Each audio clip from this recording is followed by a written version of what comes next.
Hello, I'm Amanda Thomas, and this is A Scientist Walks Into a Bar, where you can hear recordings of talks given at Science on Tap, a series of science events held in Portland, Oregon, and Vancouver, Washington.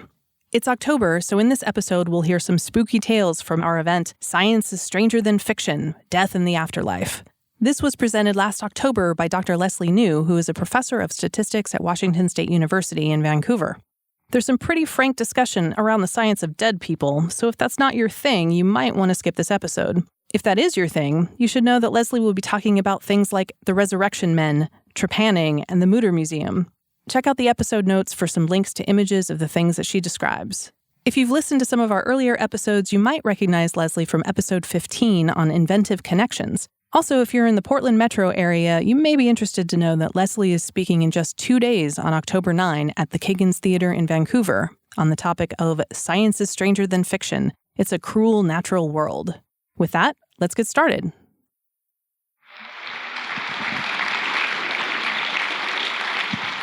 All right, so I imagine that the first thing some of you guys are thinking is, why is a statistician giving us a talk about death in the afterlife? And the answer, like many true tales of horror that will send chills down your spine, is family. This may look, nothing here may look horrific except for the 1980s shoulder pads, but you have to look deeper, underneath the surface. My mother, the lovely woman up here who looks just like me and my sister, spent my childhood, until I was about 16, prosecuting homicide cases for the Philadelphia DA's office, where we learned things like, our day begins when yours ends. So this is a hat they had printed and wore around the office. I still wear it sometimes, it's a lot of fun. Right, and so our childhood was a little interesting, right? Our dinner conversations involved things like, does spaghetti look like intestines? To which the answer was no. It also involved things like going to the morgue on a weekend because it was next to the Philadelphia Convention Center. And if my mother went to the morgue for work, she could leave the car parked there for free. So we'd go to the morgue, we'd speak to the pathologist, and then we'd go to the flower show. Completely normal. We also got to ask fun questions and find out the answer to things like, brains feel like Jell-O, which always, I have to say, made me think of when I wasn't supposed to, but you'd pick up the Jell-O and you'd squish it. I always kind of wondered if brains would do the same thing. I've never tried it, but, it still might be interesting. And so now some of you may be going, okay, fine, that's unusual, but how is that any more unusual than someone whose parents are a surgeon or a vet tech or a biologist even, right? We do some crazy field work. Well, my mother, in all her brilliance, and I do absolutely mean brilliance here, decided that if her children could understand her opening and closing arguments, then the jury could. So think about that picture of us, right? My brother's about 3, I'm about, he was 3, I'm 3. I was about 6 and my sister was 8, sitting down on a couch, learning about murder. And being from Philadelphia, I'm oddly proud of this fact. During that time period, we had an average of more than a murder a day. We were the murder capital of the country. If we're gonna do it, we're gonna do it right. But so this meant that some of our favorite childhood stories were about things like body parts. So I didn't want to show a real picture of body parts because it is kind of disturbing, but so this counts close enough. But so one of our favorite stories growing up was about a couple who had moved to Philadelphia from the countryside, and they were girlfriend-boyfriend, and the girlfriend made a little bit of extra money on the side doing the horizontal cha-cha with the local pizza man. And one day, she and her boyfriend decided they needed a little extra cash. So she invited him back to the house, as she had done many times. The boyfriend hid behind the couch, bashed the man's head in. They then dragged him down into the basement, where they cut off his head, arms, and legs, put the head and arms into a trash bag, and dumped it underneath the Betsy Ross Bridge, because that's what you do. That's a place in Philly where you just leave things, and drove off. And the next day, another Philadelphia tradition is trash picking. My grandfather got some of our best childhood furniture doing dumpster dives. But right, so there are people who do it both because you can get good things for free and just as a hobby. So there was an older man who was doing his hobby and opened up this bag, saw the head, and immediately called the cops, who came, looked in the bag, and immediately went and arrested the couple because they had left their mail in the trash bag. And one of the reasons we always liked this story so much is because my brother's response upon hearing this, and he was definitely under 10 when it happened, was, I could have told them not to do that. So this affected me and my siblings all in a slightly different way. So for my brother, who's the baby, it meant he did things like bring in body charts for show and tell in first grade. And this is true, when he did this, he was really upset that he had to explain 3 or 4 times how one bullet could make 4 holes. The case was a drive-by shooting, so it was a defensive wound, straight through the lower part of the arm, and he just didn't get while the other 6- and 7-year-olds were confused by this fact. He is now in Hollywood trying to make his fame as a horror movie writer. So that is the follow-on. I'm also convinced that he's doing that because he knows I hate horror, but as a sibling in solidarity, will go see whatever movie his name is on, and this is how he's getting back at me, because he's a little brother, it's what he does. For my sister, who's older, it came out in her art. So she's an industrial designer, and for her master's thesis, she did all of her work on the morbid in everyday life. And so on the plate, we have a dead bird that she found on the streets of New York, that she scanned the image and then put it on the dinner plate. The rabbit is known as the lucky rabbit. He is holding his own foot. And the skull planter, to be fair, is a little bit more mainstream, but again, it's kind of that memento mori, right? It's there, it's a skull, you're seeing it. She makes mugs of them as well. I have one of them in my house. And it's this idea that our lives nowadays in modern time tends to be a little bit sterile sometimes, and so you need to bring that morbidity in. For me, it was the science. I loved dissections, and not in the creepy way of like, oh my God, we have to keep our pets away from that kid, but in a way that whenever it was offered in school, it's what I wanted to do. To the point where in high school, I actually took a class in anatomy and physiology, where the pinnacle of it was we got to go to the Jefferson University Hospital and, for want of a better word, play with their teaching cadaver. I really liked it. The whole body, you could like move the organs around and see how things worked, and you could open up the skull, so the brain's not there anymore because it disintegrates really quickly, but you could still look into the cranial cavity, and I just thought it was a lot of fun. And so this is a long introduction, but hopefully an entertaining one, to why a statistician is going to be talking to you about the morbid. Because this fascination with death is by no means new. There's actually an entire field of study that is, in fact, the science of death. It's called thanatology, after the Greek god Thanatos, who was the god of death. And the idea behind it is that we do need to have death in our life. It exists. It's true. It's there. And so it studies not only the physical process of dying, but also how people approach that process if they are the ones who are dying, how the family deals with the mourning, how aging affects us all. And so it is all of a piece of what death means to us in modern day culture. And it really didn't pick up as a science that people were interested in until the 1950s, in part because that's when really death and life began to separate in our culture. Prior to that, it was much more intimate. People died in the home. Right? You lived with your grandparents. You saw them pass away. You took care of the body for burial. And all this really began to change in the mid-20th century. But this need to understand death goes back much, much earlier. So in prehistoric times, right, you didn't understand death. You thought there was some magical thing that happened to you after life, oftentimes. But you still tried to heal people. But you didn't know what was causing those serious sicknesses. So if you got really sick, it was either because some spirit, like an evil god, had stolen your soul, or because an evil spirit had gotten into you, and so you had to let it out, which they did by drilling holes into your head. Think about that. prehistoric brain surgery. And a lot of them survived, which is why they kept doing it, right? So you can see the other picture here is from the Middle Ages at some point. Like thousands of years, people have been drilling holes into people's heads to let the demons out.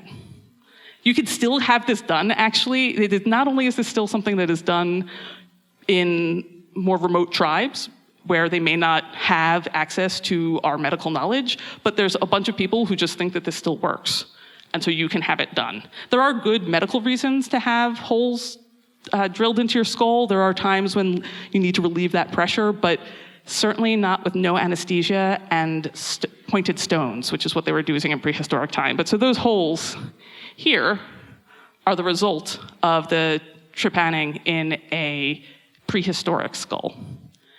But even as we move forward into the third millennia, where we begin to have physicians, there's still a strong fascination with death and the afterlife. Right? So Egypt is famous for its mummies. The first physician was Imhotep, who was, in fact, acknowledged by the world then and by us now as what we would now call a physician. He wrote the first treatise on surgery, describing suturing wounds and straightening legs, all broken legs, not just normal legs, all without any comment of religion or burning herbs or some sort of ritual around the healing, but very, very medical. And yet, I'm sure he still believed in the gods of the afterlife and whatnot. Ironically enough, 2,000 years after his death, he was elevated to position of Egyptian god of death, of healing and medicine. And so then, rather than people going to physicians, they would bring him offerings of things like mummified ibises. So I don't imagine he was all that happy about that one. Also, to be fair, I'm cheating a little bit here. This picture is not of Egyptian mummies. Some of you are probably wondering what I was talking about there, because they don't look like we tend to associate with Egyptian mummies. These are actually pictures of mummies from the Museo de las Momias in Guadalajara, Mexico, where in 1830, a large portion of the town's population passed away due to cholera, and they buried them in this cemetery, but began to run out of space. And so about 20, 30 years after that, they started charging people's family to keep their loved ones buried. And if you couldn't pay, they dug you up and put you in a warehouse. And then they buried somebody else there. And so they kept the warehouse was on the cemetery property. And if you wanted to come and visit your loved ones, you could still go in. The cemetery workers would let you in. And then when you got weird tourists, like me, basically, they'd charge you a little bit of money. And they realized that they should be making this a museum, and so they did. So they've made it a museum. They now have mummies from all over Mexico. They've mummified not because it was something people did to them actively, as they did with the Egyptian mummies, but because of the nature of the soil and the temperature and everything else that was going on around them. So there are mummies from different areas of Mexico, which are all there. The most famous one of the Guadalajara mummies is actually a woman from the cholera epidemic who's buried alive. You can see she's mummified screaming. There's signs of blood in her mouth, and there's signs of other things that she tried to do to escape. So she's the one that people often go to see. So, we went from Imhotep and a physician for more than 4,000 years ago, and as we move forward in time, one of the things that we think about with death is also how to avoid it. And the alchemists were really big on this. This picture is actually a supposed recreation of an alchemist's lab from the time of the Holy Roman Emperor Rudolph II, who was a patron of alchemists. He brought them around. It didn't make them all that popular with a lot of people, but he believed in it strongly. I don't actually think that alchemists need help being a little bit weird. These are two pictures from an alchemist scroll known as the Ripley Scroll, which predates Emperor Rodolfo by about 100 years. We're talking 16-something. And this one here is the creation of the Philosopher's Stone, which is a stone that is not only meant to turn base metals, such as lead, into gold, but give you immortal life, hence my comment about seeking to avoid death. Also a comment here, The proper name of the first Harry Potter book is Harry Potter and the Philosopher's Stone. In this country, they decided to sell it as Harry Potter and the Sorcerer's Stone, I'm assuming because they thought that we wouldn't know what a philosopher was. So that would always kind of bother me. Oh, they don't understand what a jumper is. They don't know that when we say torch, we're talking about a flashlight. We'll just call it a Sorcerer's Stone. It'll be fine. But so the whole idea behind alchemy, which actually came from China and India, where it had developed separately, was that you could create gold out of base metals because all metals were made up of mercury and sulfur. And if you found the right combination thereof, you'd get gold, which is the most perfect of metals. So you had a bunch of people from the 8th century until about the 17th century playing with mercury in a lab. You can imagine how weird this got. I mean, this picture here, which I actually have no idea, the one that's on your right, what it's in reference to, does not look like fun. I do not know what they're doing to the man in that jar, but it is not happy and something is escaping up there, right? And this is what you do at the start of the process. So it was a very complex thing where they were actually mixing and creating different materials in a lab. They are the forerunners of chemists. And if you don't believe me, out of alchemy, we get two very important materials. In India, the alchemist discovered steel, and in China, the alchemist discovered porcelain. So it's chemistry.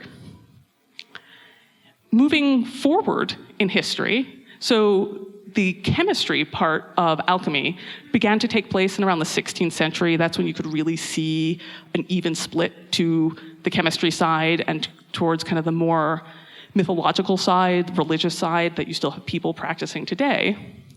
We got into what is known as écorché. So what was happening here is as humanity moved in the West, because that's what we're talking about, moved into kind of the Enlightenment and the Renaissance, artists in particular got really interested in the human form. They wanted to know how the body worked so that they could make it more beautiful and more realistic, either on paper or in stone or clay. So think Leonardo da Vinci, right? All his drawings about the human body and the human form.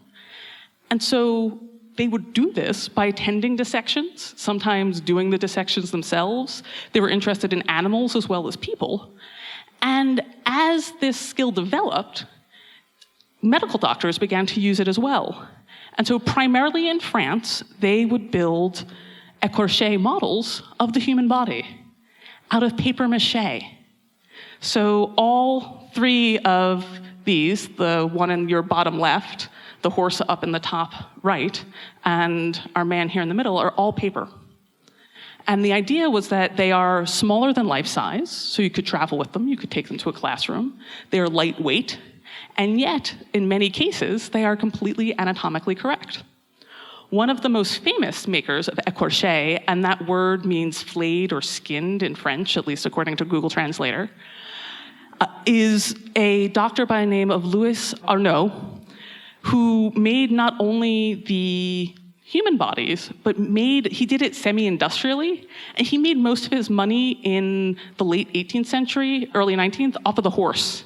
He sold them to the French government because the horse's back opens up, and inside of it are paper-mached muscles and organs. And so they would use them in the army for training, because they didn't have enough people, they didn't have enough dead horses to train them, so the French army was buying a lot of these to train their cavalry staff. And then also, they were trying to improve the stud stock, because one of the things we tend to forget now is up until about the First World War, we were really dependent on horses to move around. And so this was very, very important to the French government. I think they're really beautiful. The écorché papier-mâché models from Dr. Arnaud were actually being produced into the 1970s, so they were still being used very recently. Unfortunately, not a lot of examples have survived, right? It's paper, it's lightweight.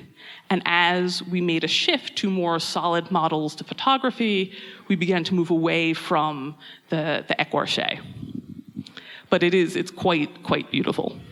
In Italy, around the same time, they were making the anatomical Venuses. And these are some of my favorite. So these are wax sculptures that are anatomically correct.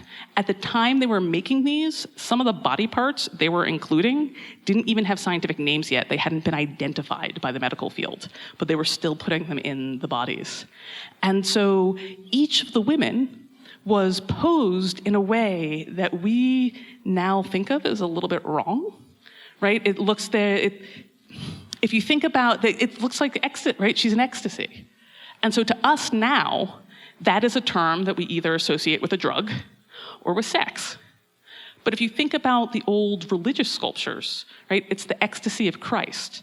They're not talking about a drug made out of Christ's flesh, right? People do communion all the time, they don't get high. So it's more this idea of connecting with something higher. And so when these were made, it was very much a part of the time in which they were being done. So the first anatomical Venus was sponsored by the Grand Duke Leopold II when he was founding the first public science museum in La Specola in Italy. And this was there for everyone to come and see, man, woman, and child. And it's because at this point in our history, the art, science, psychology was all, philosophy was all really one thing. We didn't really have that separation. And the pinnacle of divine knowledge was considered to be the human form. So you're making these sculptures. I mean, the woman who is having that, it looks kind of wrong, but the woman who is very Madonna-like, it's actually a wax sculpture to show doctors how to turn a baby in case there's a breech birth. So it's actually, if you can see, it's a hand going up here around the skull of the child, because you can't exactly look inside a woman who's going a breech birth. It's hopefully not happening very often, and so instead they made these wax models. But she looks like a painting of the Madonna, right? No woman actually is going to look like that when some man is putting his hand up there to turn the baby. Right? It's just not gonna happen. But there's a great book on these called The Anatomical Venus by Joanna Epstein, oddly enough, a friend of my sister's. And she writes about this and about how, like, people look at this now and go, oh, that's kind of necrophilic. But it's not. It was more of a respect of the body and of women. And they're almost all women. There are a couple men who were also made. The hair is all real human hair. They can be taken apart in, I think, Our Lady here in the glass is in 7 layers. So you can take off the skin from her outside, the adipose tissue, the veins, the nervous system, all the organs, all the way down to the bones. And it's really, really neat. It is kind of weird, this woman up here, when you can see the esophagus and all the different parts of the body and the brain, but you still have that beautiful face there, is weird. But it's also really beautiful. And so these are some of my favorite. And so they were made primarily in the mid-18th century, again, into the early 20th century in Italy. There are also a couple examples from France and Spain. The one from Spain, interestingly enough, is fully dressed in court garb. And also really, really lovely, but it's almost even stranger to see the woman completely clothed. There's also one that I really like, which is a pregnant woman, where her belly comes off in layers, so that you can see how pregnancy develops and how a woman's body looks during pregnancy, because again, we are hoping that the doctors at the time were not dissecting pregnant women. One of the goals of both the écorché and the anatomical Venus was preservation. Right? You as a doctor did not want a corpse lying around your office for teaching purposes. And so there was other methods to actually preserve the human body. So again, moving later into the 19th century, we have Uffizi Minzini, who was working on different types of preservation and embalming. This is what Bodyworks is based on. We're not going to see any pictures of Bodyworks because that's old hat, and this is way more interesting. And so what he was working on, again, was this idea of how do you preserve the human body, so not make a copy of it, but the human body in a way that allows you to actually see what's inside, to learn from it. And so you've got our gentleman here, where you can see into the chest cavity. You've got the hands, which I will admit do look like something out of The Walking Dead. And they were used for teaching. The embalming that he did, he had 3 processes. One was this, the second one very little is known about, and the third one was called minzination. And basically, he developed a process that the San Francisco Chronicle reported was so good and so lifelike that you wouldn't realize that somebody had died. That the skin got a little bit paler and more translucent, but that the body remained very flexible and the skin remained very soft. And people would have their loved ones embalmed in this fashion and then kept in open crypts so that they could go and visit them. I don't have any pictures of that, in part because most of the surviving examples are of children, and it's rightly so disturbing, and I wanted to make sure that nobody was triggered or harmed by any of the images that I show. But he did this whole thing and he was known around the world for this ability to preserve the human body in new ways. And the reason why we do these preservations is because we don't want to let go of our loved ones, right? The idea of keeping grandma looking alive sitting in a crypt is for you, not for her. You want to be able to go and tell her your troubles and pretend that she's hugging you and telling you everything will go fine and then smack you up the ear and say, go do it, right? And so part of what was also going around in the mid-19th century, so we're hitting the Victorian eras, is what's known as spirit photography. So this is actually super interesting as well. It was started by a guy named William H. Mumler just after the American Civil War. He is responsible for the picture there of Mary Todd Lincoln, where it looks like Abraham Lincoln is leaning over her. He discovered by accident the idea of a double exposure. He took a picture of himself, and it appeared that his dead cousin was in the picture with him, and it was just that he double exposed his plate. And so he began to make an entire career out of selling fake spirit photography pictures, right? People had lost loved ones in the Civil War, and they all wanted pictures. And so this is an example. He was actually finally outed by none other than P.T. Barnum, the founder of Barnum Bailey Circus, who figured out what was going on, and they actually did it he got a guy hired as Mumler's assistant who etched things onto the glass without Mumler knowing, and then every time he had the double negative, the etching didn't show up, and it should have. And so that's how they were finally able to prove it. A lot of spirit photography was just that, were fakes that were being sold to people as real. Others, like the brown lady of Ryburn Hall, the ghostly image that seems to be walking down the stairs, were accidental, and so were accepted as real for a really long time.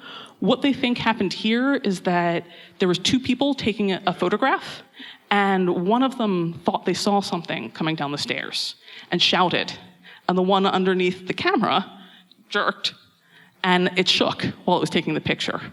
And they think that that's actually what caused this image here, but it's not a ghost. And so there's a lot of the spirit photography, which are things like that. Light orbs are basic dust, essentially, in photography. A lot of modern day spirit photography that people think are real has more to do with the technology behind how your phone works in terms of image capture than because there's actually a spirit there.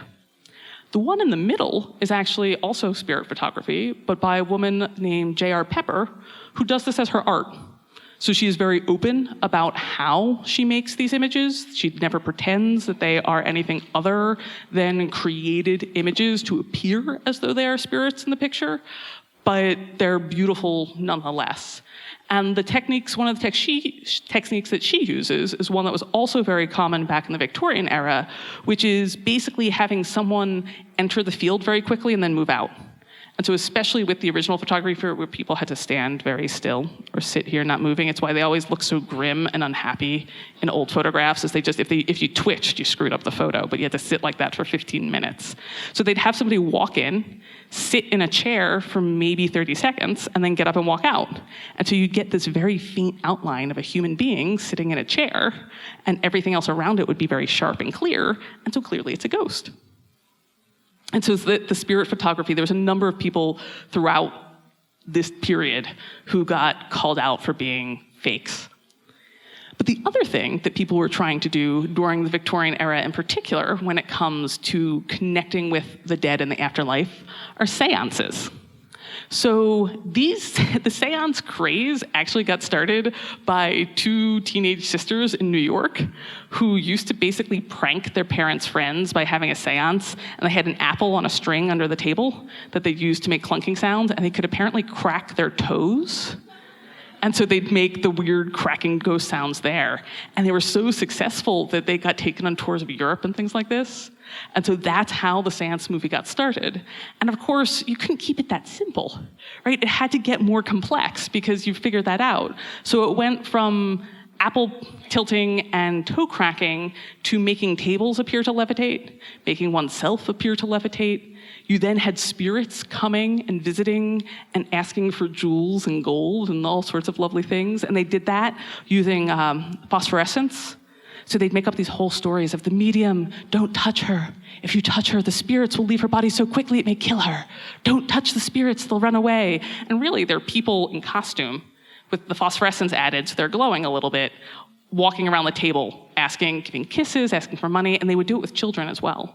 There was what was known as rag babies, where you didn't have an actual baby, but you'd kind of wrap up a bundle so that it looked like it might hold a baby, and you'd basically have someone behind a curtain with it on a string that would kind of wave it around.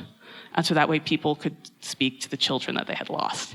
It's really dirty when you think about it, like definitely taking deep advantage of people in serious, serious emotional pain. But what did come out of this period was the Society for Psychical Research, which is still active today. It was founded in 1882 with the idea of actually discovering the science behind being psychic and other things that the scientific community generally doesn't accept. And so they are a scientific society. They are actually doing science or trying to do science around psychical topics of study. And so that is actually kind of interesting. It's a piece of the science that has come forward into modern time. And again, I have to say, I don't know what was going on in the 18th and 19th century, but there's a lot of really interesting stuff going on in this topic.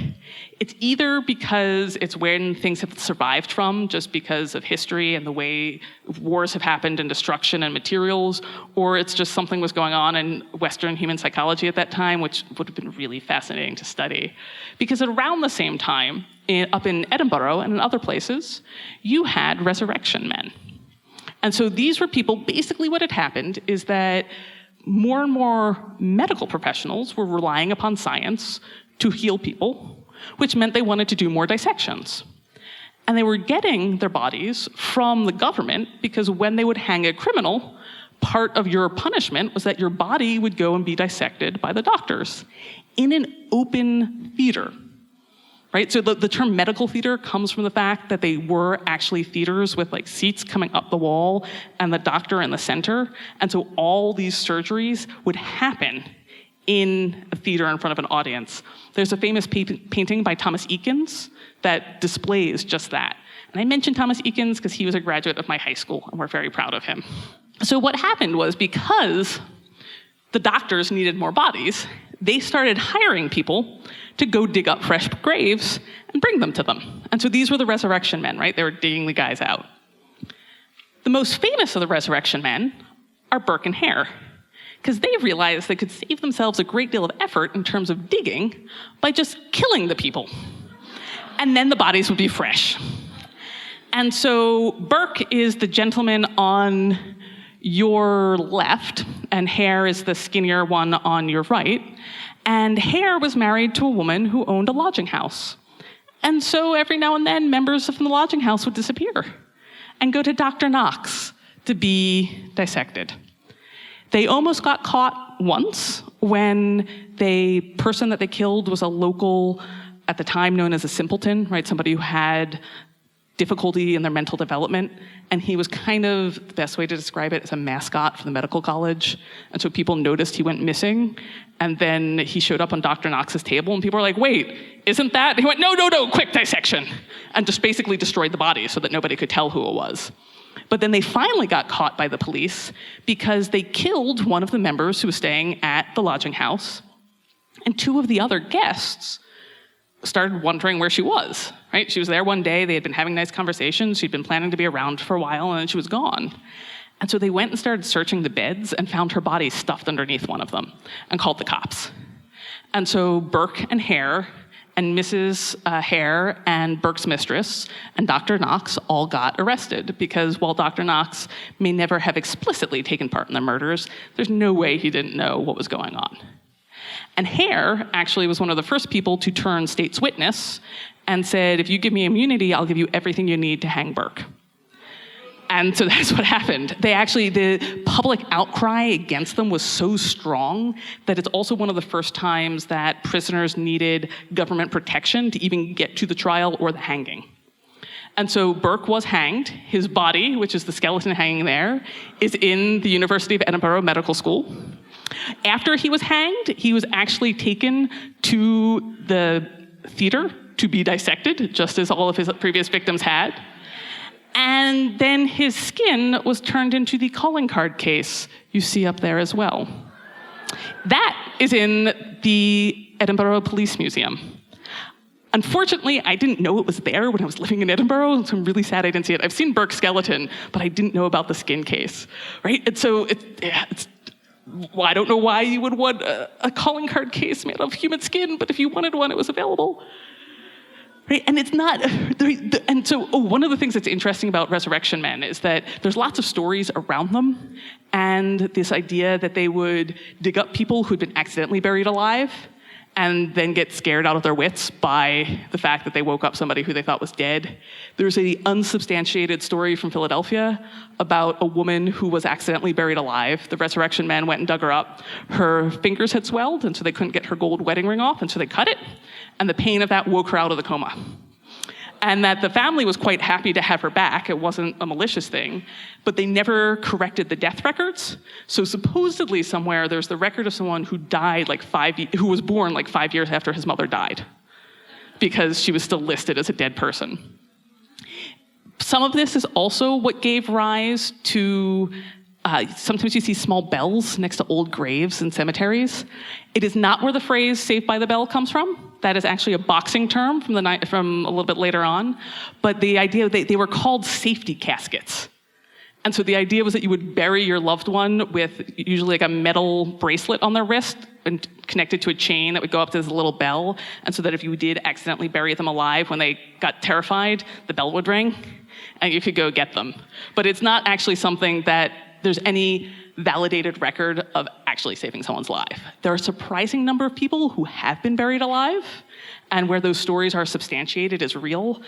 As a side tangent, the most crazy and sad and interesting one is someone who was a young woman who was buried alive, and the casket was put into the family mausoleum, so she's above ground, and she began to fight her way out. But no one knew she was buried alive. And so her brother, who had been living in another city, makes it back to the town and goes with the priest to visit his sister's graveside and mourn. And they find her half in and half out of the casket. She'd actually successfully managed to shift the lid of the casket, but apparently from the coroner's report of the time, the effort of that was so much that she fainted, and when she did, she whacked her head on the marble, and that's what ended up killing her. So it's like, oh my God, so close and yet so far. Yeah, so as I said, it's one of those stories where this is fascinating and horrible and interesting all at the same time. I don't know how I feel about myself now. But calling card cases, sorry, that was a complete tangent. Calling card cases were not the only uses that people made out of human skin. There are also books. They are called, and I can never pronounce this one either, anthropodermic books. There are actually way fewer of them out there than people have claimed. There's this belief that it goes back to the French Revolution, when the revolutionaries would then use the skin of the killed noblemen and women to bind the books. There are actually no books bound in human skin from that period that have survived. Right? We don't know if it's true or not, but there's no actual physical evidence of that. It seems to have been a fad of the 18th and 19th century. It was just something that you did and kept, and it was interesting. It was sometimes also used as punishment. So there's a record from England about a John Horwood, and I remember that because my first postdoc supervisor was John Harwood, who was, again, a little bit simple and obsessed with a young woman. And they're not quite sure why once, but threw a rock at her and killed her, hit her in the head, knocked her down. And so he was hung, because that's what you do to people in that time period. They do. You steal a piece of bread, we hang you. Right? It just was. And then they used his skin to bind a book, and the gold lettering on the binding actually says, "This is bound with the skin of John Horwood." And so it was a punishment, right? Not only if you do something wrong are we going to hang you, but we're also going to skin you and bind a book with you. How do you like them apples? Right? That's essentially what it was. And like most forms of severe punishment, it doesn't work, right? Most of the people who were probably killed this way couldn't read. They had no idea what was going to happen. They were just trying to get along.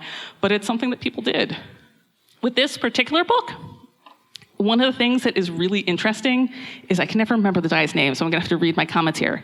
Stockton Hugh. Dr. John Stockton Hugh was the owner of this book. And not only do we know the name, Mary, of the woman whose skin was used to bind this book, we know when she died, and that she died of a mixture of tuberculosis and encysted trichomoniasis.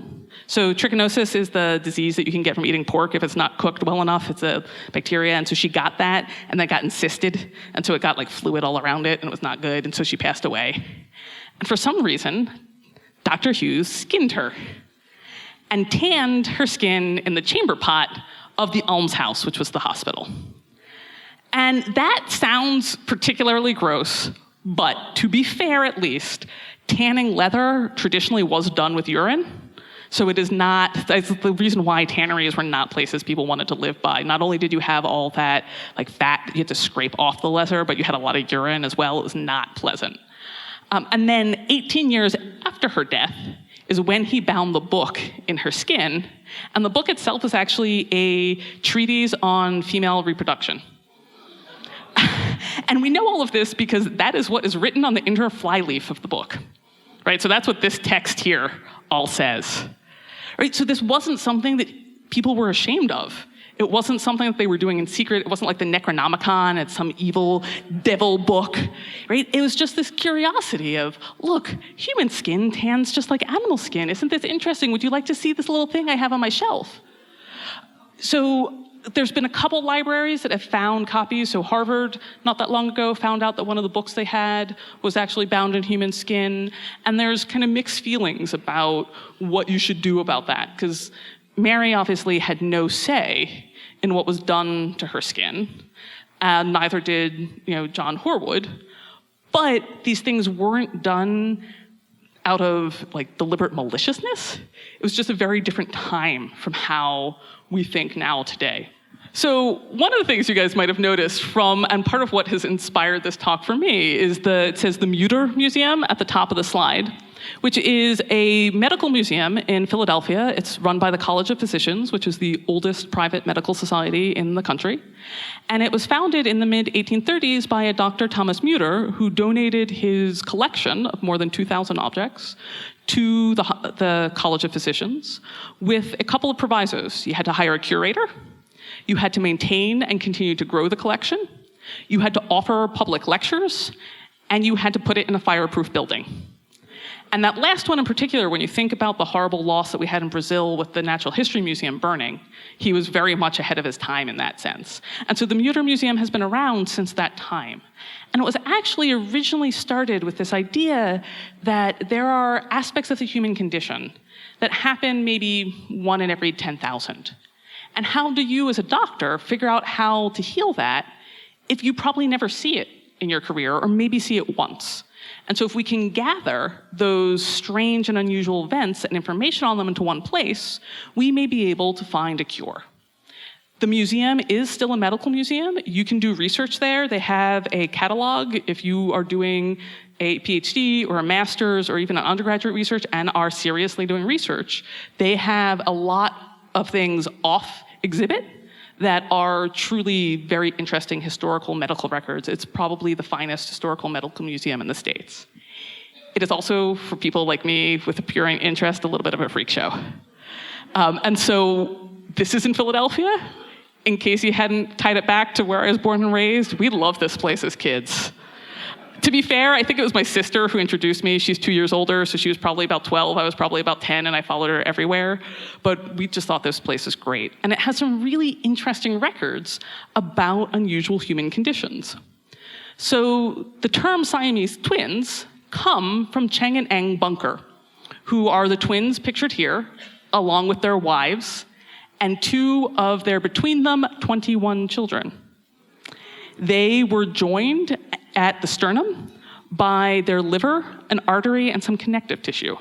So just think about that. They had 21 children between them. One had 11, one had 10. They're stuck there, and they both have wives. You can see why I kind of like this one as kids.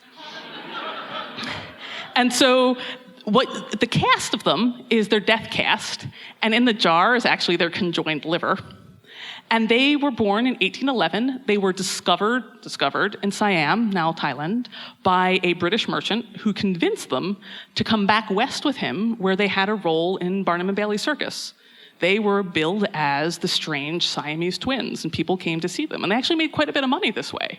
They retired, it's when they got married, and proceeded to live their lives. They had their ups and downs like anybody else. And unfortunately, I think it was Cheng who became a drunk. And interestingly, whenever one of them got drunk, the other was still sober, so that wasn't traveling. But in the end, what killed them is that one of them passed away from bronchitis and some complications with that. The other one woke up to discover his brother dead. It's written that way, and you're like, wait, you didn't discover your brother dead. You were connected to your brother. You probably knew exactly when it happened. And died 3 hours later. And basically, they believe that he died because of the necrosis of the blood, right? He had dead blood traveling into him from his brother because they shared the artery.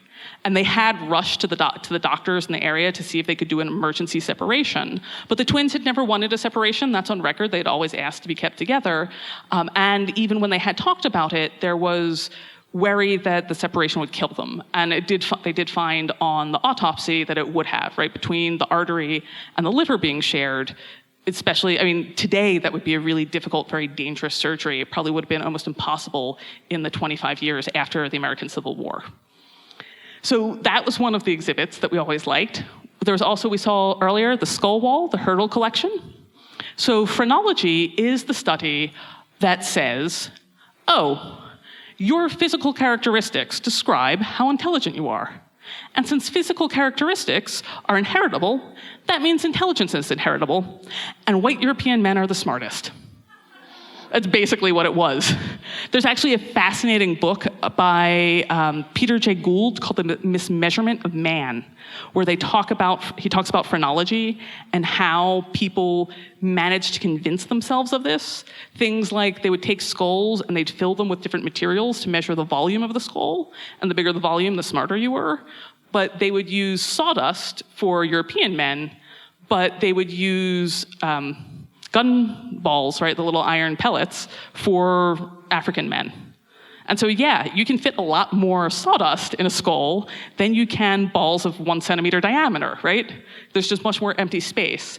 And so it was things like that. And so Hurdle didn't believe in phrenology and was going to show that the variation in skulls from across Europe was just as great as the variation across continents that the phrenologists were finding. And so each of these skulls is identified by name, by how the person died, their occupation, and their age at death. Most of them were donated. Some came, again, from criminals. They're from all over Europe. Most of them are marked on the side, so you can just about see on the side of the skull here in Austrian, I think, is all the information about that person, which is kind of smart, right? You can't lose the record if it's blazoned straight on the side of the skull. And this wall is one of the first things you see when you come into the Mutter Museum. And it's great. I mean, it's really fascinating. You can see all the differences in the skulls. The close-up of the skulls is up in here, right? You can see the 2 guys or women here missing their teeth, and the 2 missing their teeth there. And so the little cards underneath have all that information about the people. And actually, and I'm sorry I missed this, in 2012, they were raising money to preserve the skulls because bone does get dry and brittle, and they wanted to make sure they lasted. And so they're doing a Sponsor the Skull campaign. The same way you could sponsor like a wolf or a whale or something through World Wildlife, they were doing that with the skulls. It was $200 a skull, and then if you sponsored that skull, your name appears now on the card as the sponsor. It's the year I moved back from Scotland in my PhD, and so I didn't know what was going on. Otherwise, I would have my name on that wall. The other collection that we were fascinated by is that of Chevalier Jackson. He was an ear, nose, throat doctor, and he has a file cabinet, basically, of over 2,000 objects that people have swallowed. And you would not believe what some people have swallowed, right? And so in the upper left-hand corner for you guys is what he terms his worst case ever. I don't know how well the picture's showing up, but there's 3 safety pins in a small child's esophagus, and they're open. So he would extract things from not only the throat and esophagus, but also that would get stuck in the lungs. And a lot of his medical inventions, because he had to invent a lot of this stuff, are still used today. Right? So he's the kind of pleasant-looking gentleman at the bottom, surrounded by his collection. And he was really quite forward-thinking in terms of his ability to extract things from the human body that we had swallowed. As you might assume, about 80% of his patients were under the age of 15. It still did mean that there were 20% of adults who were putting things near their mouth they really should not. Because some of those things, I mean, look, you could say, like, okay, so jacks, sure, a boat, it's a kid, a ring, those are nails, right? Like, why in the world is a 2-inch nail anywhere near your mouth?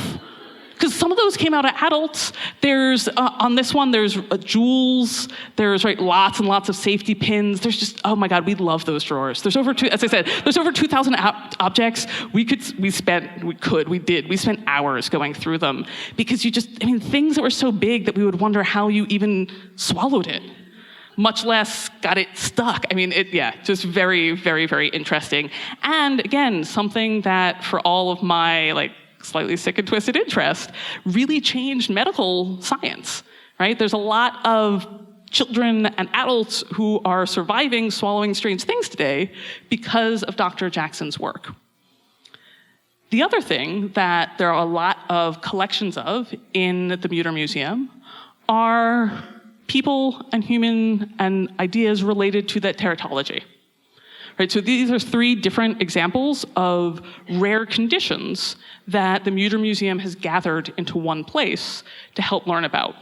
So the skeleton belongs to Harry Eastlake, who suffers from a disease that is known as FOP, but basically his bones, when they heal or are broken, his muscle and connective tissue begins to turn to bone.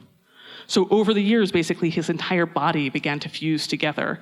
So in his back here, right, you could see the shoulder. So this is the arm bone, and it's completely fused with the scapula. His mouth was fused shut. I think by the time he was 25, he could only drink liquids. And they didn't discover that he had this until quite late, because surgery actually makes it worse, because you're harming the body. And so when the body tries to heal, it then turns the muscle into bone rather than into creating new muscle. And so in their attempts to make him better, they unintentionally made him worse.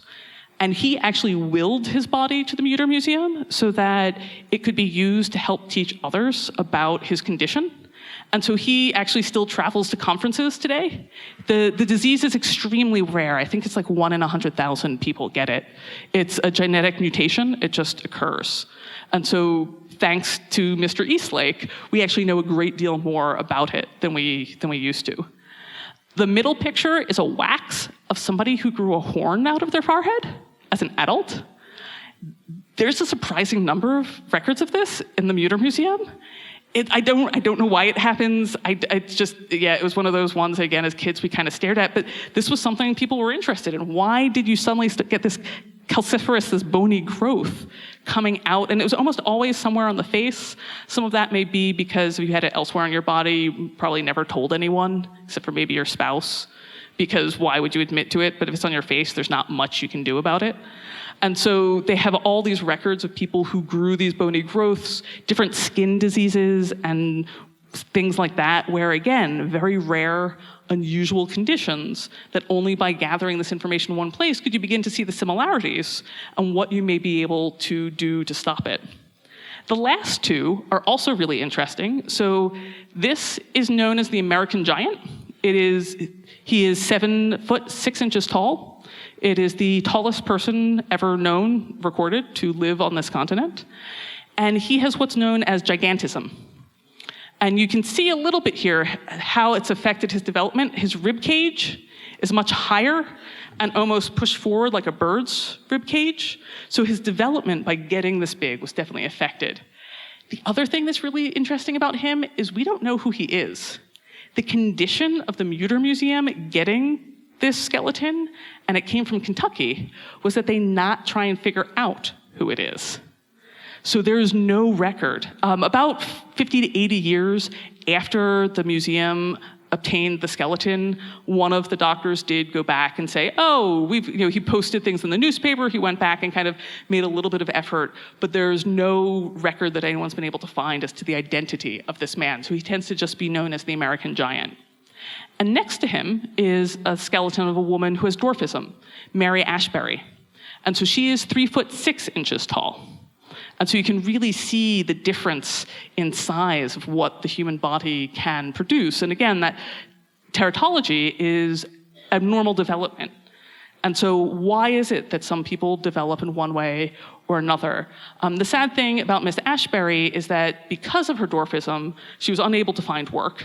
And so turned to the oldest profession on the books, as they say, and unfortunately got pregnant as a result of working as a lady of the night. And when she gave birth, that's what killed her. And the skull of her child is actually by her feet. Yeah. So but again, it's like they have this here both so we can see the difference, but again, like there's nothing wrong with being a little person.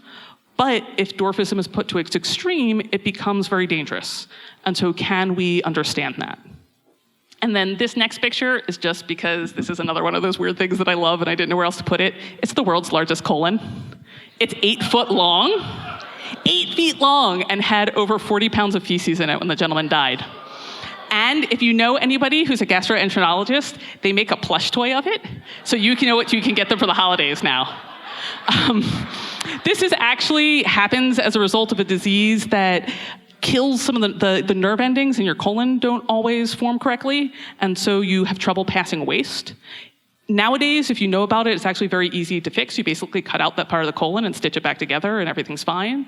But even though they knew what was wrong with the gentleman who had this condition, they weren't able to fix it. And so he would go months or 2 months without having a bowel movement.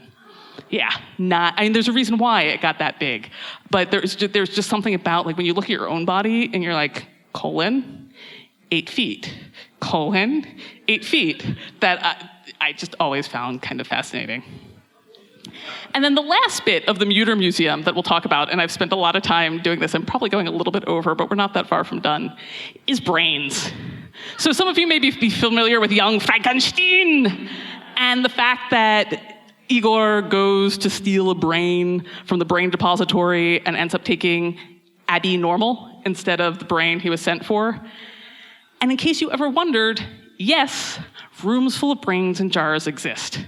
They're at the Mutter Museum. In fact, last year, a little bit before, they hired an artist. So they also have cross-sections of brains. They made a skull out of the cross-section of the brains. And one of the reasons why they have all these brains is there was a time period where people believed that your brain, after you died, would be able to access that information one day. And that because they were doctors and so incredibly intelligent, they wanted their brains preserved for those days when their great knowledge would be able to come forward. And they collected brains from all over. You can do behind-the-scenes tours of the Mutter Museum. You can also hold your wedding there. My sister looked into that, but it was really prohibitively expensive. Basically, any place that you tell you're holding a wedding is expensive, but they were a little bit over the top. But you can go, and there's an entire room full of brains. And oddly enough, the largest one actually belonged to a serial killer. But they're there because people are interested, and there's still studies done on them. And there's still a lot of interesting things that can be learned. But the other thing that's really interesting as part of the Mutter Museum's brain collection is they have pieces of Albert Einstein's brain. So Albert Einstein wanted to be cremated at his death. He wanted to avoid people coming to idolize him. And so he asked that everything be cremated. But Dr. Harvey, who was the pathologist, stole the brain and ran away with it, essentially. He later on got permission from Dr. Einstein's son to have control of it if he promised to use it for scientific study. And so he sliced it up into those different pieces, treated it in ways that you treat brains, and then sent pieces all over to have it studied by famous neuroscientists to try and figure out what made Einstein's brain so special. And basically, they have never found anything that makes his physical brain different from anybody else's physical brain. And there's probably neuroscientists in the audience who are going to kill me for this, but my understanding of what we're learning now is that it's actually channels in the brain that matter in terms of memory and thought, which you will have completely destroyed by taking cross-sections of it. But nonetheless, should you ever wish to see Einstein's brain, there are pieces of it at the Mutter Museum in Philadelphia. So where does this bring us today, right? I've kind of started prehistory, moved all the way up into the mid-20th century. And so what does death look like in the modern era? This picture in the background is actually a modern-day memento mori. And it's a good question, because in this, I like to argue with my sister, and I worshipped her as a child, but she is right in this one, that we've separated ourselves from death quite a bit, right? Death is now bad. It happens elsewhere. It's part of sickness. It's not part of a natural process. And science-wise, it's also shifted, right? I mean, this is all, the things here are really interesting and actually serve good scientific purpose, but what else are we doing? In the University of Tennessee, there is the Body Farm. It's run by Dr. William H. Bassett, and this is forensic anthropology. So he has up to 123 bodies on the farm at any one time, all in different states of dress or undress, in cars, in trunks, and different things, and they leave them out to the elements to see how they will change over time. The idea being that if you find a body, that you then have an idea of what the time of death was, of how the body changed, so that you can figure out better how to catch the person who did that. And so it's really interesting. He has over 1,000 bodies that people have already promised to him to be used in the future. So you can, if you want, donate your body to him to be used that way for science. There's also things like the Order of Good Death. So this was started by, and again, I've gone and forgotten her name, Caitlin Doherty, who was a mortician, who found that the way people interacted with death was really weird. Right? She was basically driving a van around LA with dead bodies in it. And people didn't talk about it. It was like taboo and secret. And she felt that this was wrong. So she started the Order of Good Death, which is now an international organization, which is essentially the idea of being death positive. So that death is part of your life, and that talking about death and talking about the more morbid pieces of death shouldn't be taboo. Right? That you have a right to decide about what should happen to your body after death and what should happen while you're dying.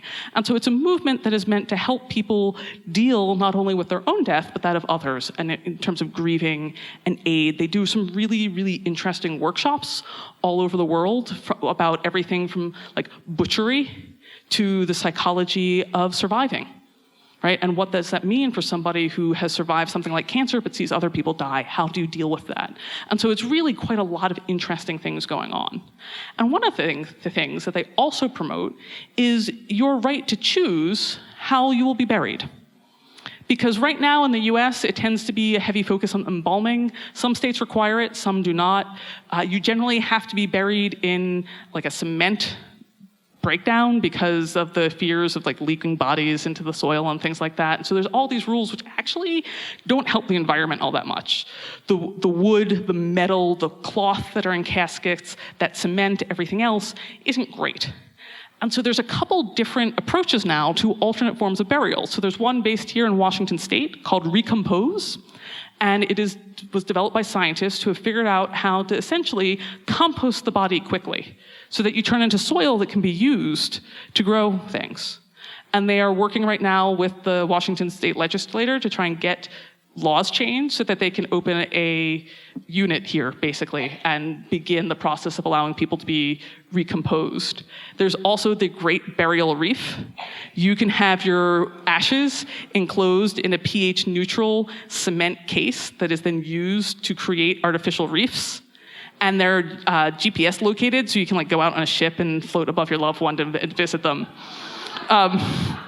There's also ones to like bury your ashes in such a way that like a tree grows out of you. There's all sorts of really interesting ways that you can kind of choose to die and have your remains treated. And so that's kind of where I'm going to leave you, right? We went all the way from the beginning in my birth, my childhood, my craziness, to after you yourself have died, what might happen. So all that is left for me to do is wish that you go gentle into that good night. Thank you very much.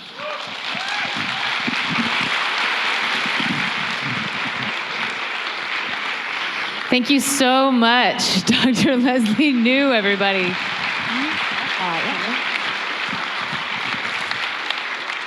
You made it. Let us know what you think on Facebook and Twitter at SciBar Podcast. That's SCIBAR Podcast. If you're in the Pacific Northwest and want to check out an event, go to our website for a list of upcoming topics. You can find us at scienceontaporwa.org, and that last part stands for Oregon and Washington. You can also find out more about the events on Facebook, Twitter, and Instagram at scienceontaporwa. As always, I'd like to say a big thank you to my friends and volunteers who help run the show. They are Scott Fry, Chris Gowan, Sam Lauk, Rita Nygren, Steve Perry, and Chris Trone. These fantastic people have been helping me run things for years, and I could not do it without them. I'd also like to say a special thanks to Amber Peoples for doing all the heavy lifting for the past few months, and thanks to Graham Tully for sound production.